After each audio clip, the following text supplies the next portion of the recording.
Jackie Pearson here from Central Coast Newspapers. Today we're talking to several of the councillors who have already made it across the line in the September 9 election for the Central Coast Council, and we're hoping to get their thoughts about the campaign and the challenges ahead of them so that you, the community, know what's in front for the new Central Coast Council.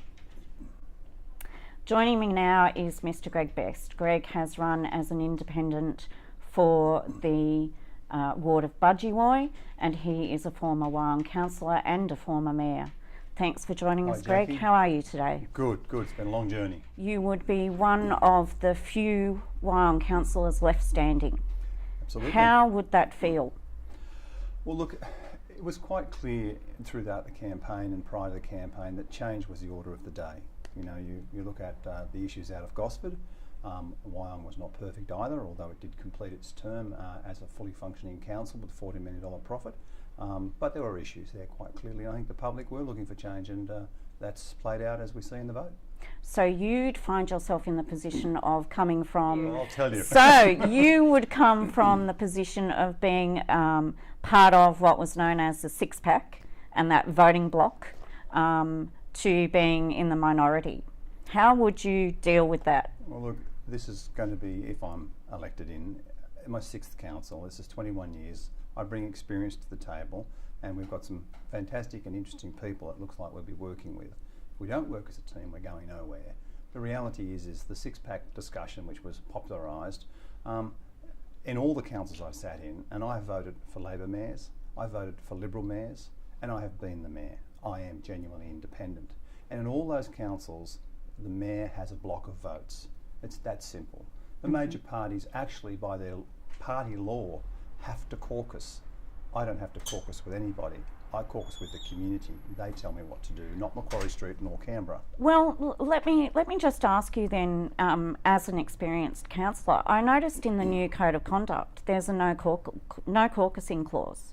How's that going to work? Well, that's fascinating, because I wanted to raise that myself here today with you good folk, because quite frankly, some of the policies and procedures that have been brought in under the cloak of administration are quite fascinating. I think the council needs to move quite swiftly across some of the gagging that's gone on. You saw that with the LRC, the set-up committee to keep councillors quiet. I called for the administrator's resignation. He fired me for speaking up on behalf of the community after finding he lived in a five-star resort on the ratepayer purse. Well, I for one am not going to be silent on that, but he fired me because of that. If we were having this interview on Monday, all the people that will sit in this chair today would be breaking the code of conduct and could be reported to the LGA, and in turn could be an ICACable report. And that's the legacy that's been left behind. So we have some worms to come out of this can yet, Jackie. Legacy is an interesting word, Greg. And I appreciate you saying that Wyong Council completed its term and had a $40 million surplus, but that was also on the back of a special rate variation. Absolutely. And now we're talking about the whole Central Coast Council. There are some pretty substantial legacy issues. Yes, there are. Not to mention the Mangrove Mountain landfill. As one. Or Spencer. Which is a disaster. And also, you know, the legacy of expenditure on projects like Chappie Pie and the Warrnambool Airport when there's no repeal of the Act. Would you change your position on some of those issues like the Warrnambool Airport? Well, we all have the wonderful luxury of hindsight, and if you make a few thousand decisions on behalf of your community, it's sometimes possible that you might not be perfectly right on all of them. And what we call our mistakes is what we call our experience. And we're all very experienced because we make a lot of mistakes. Wyong right-sided itself. It brought its staff levels into line. It brought down its costs. It finished with a $14 million profit. On the Chappie Pie issue, Chappie Pie ended up with $900,000 into the council coffers, and they still retained the land.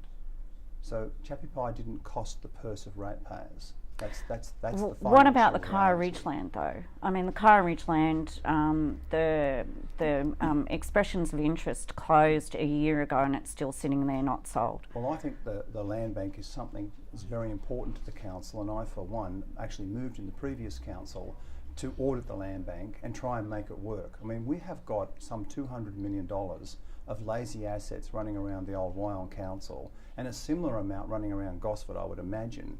So it's a $500 million land bank, which, by the way, Wyong was not receiving any income for at all. I asked the auditor on the night, do we make any money out of our land bank? And he said, no, councillor, you don't make anything. You don't get rates, you have to hold the land and you have to mow it.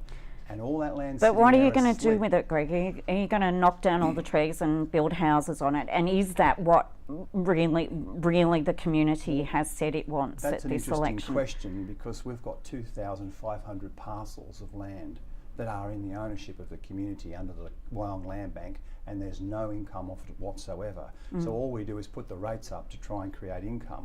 Well, I'm around trying to run this place as a business, make it a business. We can't keep putting the rates up. We've got the Gosford financial disaster, we've got the rubbish tips, we've got the Spencer issue as well, we've got the Water Authority sitting in here. This is an $800 million a year budget we're going to be sitting and presiding over. And let's get some sobriety in what we've got here from a new team of people that have been put into the deep end. You've got an $11 billion worth of assets. You know, you're trying to integrate two councils that were like chalk and cheese for their systems. You've got an administrator in there doing whatever he did for the last year and a half, and I, for one, want to know what he did. I want to see the expense issues around some of the things he did. I want to know what integrations have occurred. I mean, they've just dismissed the head of IT for a platform failure. That's a really big issue for the council up front. The CFO has resigned only a few months ago as well. These are issues we as a council, if I'm their part of, subject to the elect issue, I will go after, because this thing has to be run as a business or it will end badly. However, at the same time, you've labelled yourself a champion of the forgotten North, and this new mega Central Coast Council is made up of a fairly heterogeneous collection of quite unique and special small communities. Rich tapestry. Rich tapestry. So how do you balance those two? You know, big business with beautiful, wonderful, unique little communities. Oh, as the two councils have tried for years, but we've got an opportunity here. Some people try to put the ogre in the room around the amalgamation. Oh, well, you know, the sky's falling.